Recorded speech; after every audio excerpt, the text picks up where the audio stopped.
Assalamualaikum warahmatullahi wabarakatuh. Selamat siang Bu Novi dan teman-teman. Alhamdulillah, pada hari ini kita masih diberi kesehatan serta kesempatan sehingga kita dapat berkumpul pada mata kuliah sastra bandingan. Hari ini kita akan membahas mengenai kajian sastra bandingan, novel dan novel. Dengan judul Citra Tokoh Tini dalam novel Belenggu karya Am Jimpane dan Tokoh Tuti dalam novel Layar Terkembang karya Sultan Takdir Ali Syahbani.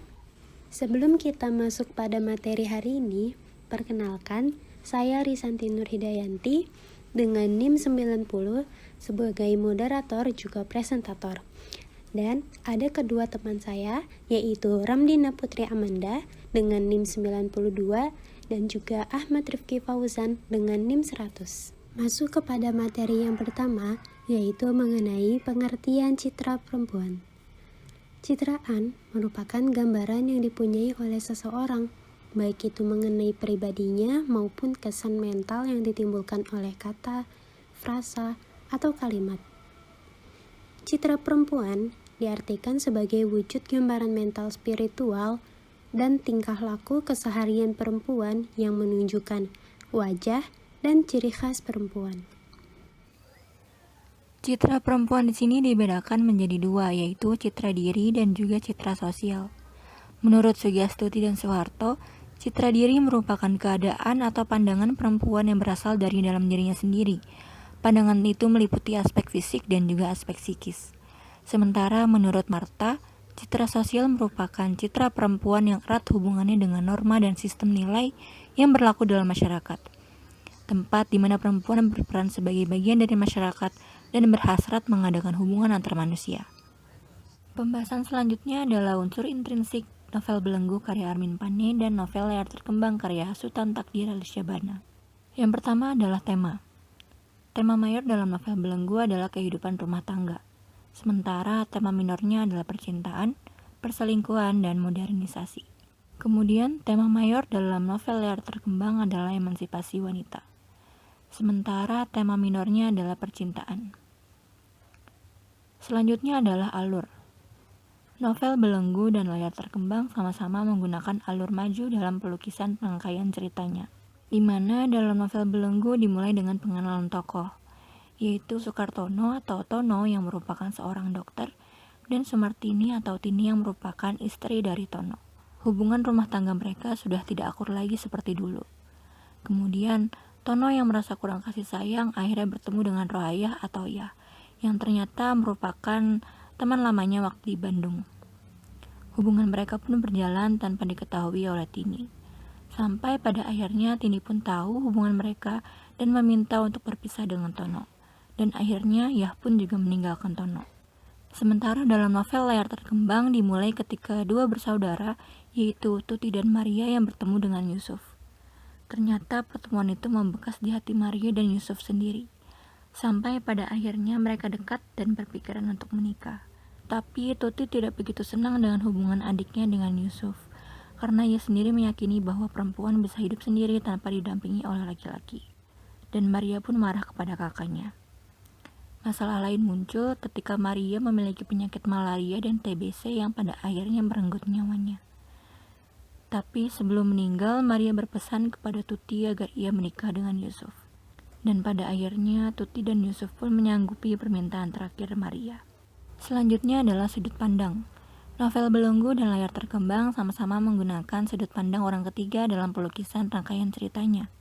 Dibuktikan dengan narasi yang muncul menyebutkan nama-nama tokoh seperti Tini, Tono, Rohayah, Maria, Tuti, Yusuf, dan lain sebagainya. Yang selanjutnya adalah latar. Cerita dalam novel Belenggu diperkirakan terjadi pada sekitar tahun 1920-an. Dibuktikan dengan adanya Kongres PPPA atau Pemberdayaan Perempuan dan Perlindungan Anak pada tahun 1928 di Solo. Sementara cerita dalam novel Layar Terkembang terjadi sekitar tahun 1930-an. Dibuktikan dengan adanya narasi dalam cerita yang menyebutkan tahun meninggalnya Maria pada saat itu. Kemudian tokoh dan penokohan. 3 tokoh penting dalam novel Belenggu adalah Kartono atau Tono, Sumartini atau Tini, dan Rohayah atau Ya. Sukartono atau Tono digambarkan sebagai seorang dokter yang ramah dan murah hati pada pasien-pasiennya. Kemudian Sumartini atau Tini digambarkan sebagai istri dari Sukartono yang memiliki jiwa mandiri dan juga jiwa sosial yang tinggi. Kemudian Rohayah atau Yah digambarkan sebagai teman masa kecil Sukartono yang memiliki sifat yang lembut, perhatian, dan merupakan sosok istri idaman Tono. Sementara 3 tokoh penting dalam novel layar terkembang adalah Tuti, Maria, dan Yusuf. Tuti digambarkan sebagai seorang perempuan yang tidak mudah kagum. Ia lebih mengutamakan harga dirinya, pandai bercakap, pendiam, dan juga sangat teliti.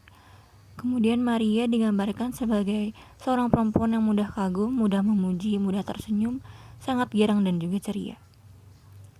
Kemudian Yusuf digambarkan sebagai seorang mahasiswa kedokteran yang aktif dalam organisasi, berpikir kritis, bertanggung jawab, dan juga sopan. Kemudian gaya bahasa. Beberapa gaya bahasa yang ditemukan dalam novel Belenggu diantaranya adalah majas personifikasi dan hiperbola.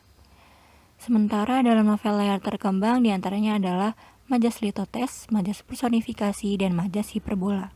Yang terakhir adalah amanat. Novel Belenggu dan layar terkembang sama-sama mengajarkan bahwa kejujuran itu adalah hal yang terpenting. Baik itu jujur pada diri sendiri maupun jujur pada orang lain. Selanjutnya, citra tokoh Tini dalam novel Belenggu karya Armin Pane dan tokoh Tuti dalam novel layar terkembang karya Sultan Takdir Ali Syabana. Citraan fisik. Tini dan Tuti sama-sama digambarkan sebagai perempuan cantik yang berpenampilan modern atau kebarat-baratan. Tini memiliki tubuh yang ramping, sementara Tuti memiliki tubuh yang tegap dan perawakan yang agak bulat. Citraan psikis. Tini dan Tuti sama-sama digambarkan sebagai perempuan yang sulit untuk mengekspresikan dirinya. Mereka lebih memilih untuk menyembunyikan perasaannya. Tini sering menyembunyikan perasaannya dari suaminya, yaitu Tono. Sementara Tuti sering menyembunyikan perasaannya dari orang-orang di sekelilingnya, seperti ayahnya dan adiknya. Selanjutnya, citraan sosial. Yang pertama, dari aspek keluarga. Di mata keluarganya, Tini adalah sosok perempuan yang independen. Terlihat dari percakapannya dengan seseorang yang sudah lama dikenal suaminya, yaitu Nyonya Rustio.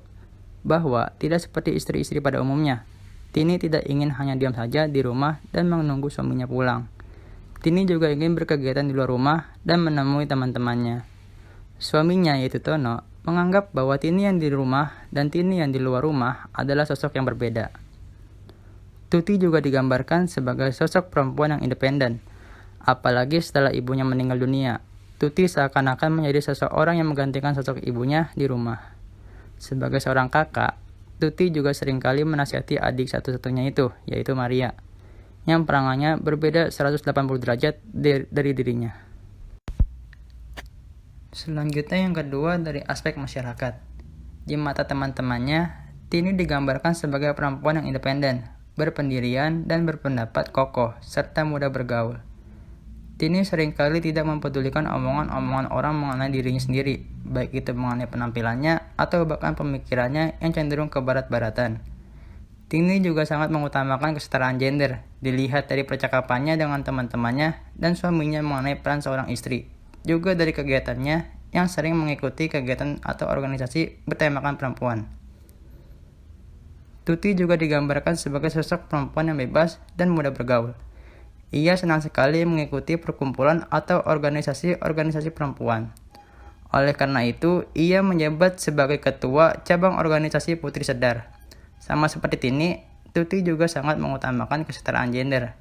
Terlihat dari pidatonya di suatu kongres mengenai peran dan kedudukan perempuan. Baik, cukup sekian presentasi dari kelompok kami. Kurang lebihnya mohon maaf. Wassalamualaikum warahmatullahi wabarakatuh. Kami lanjutkan kepada sesi tanya jawab.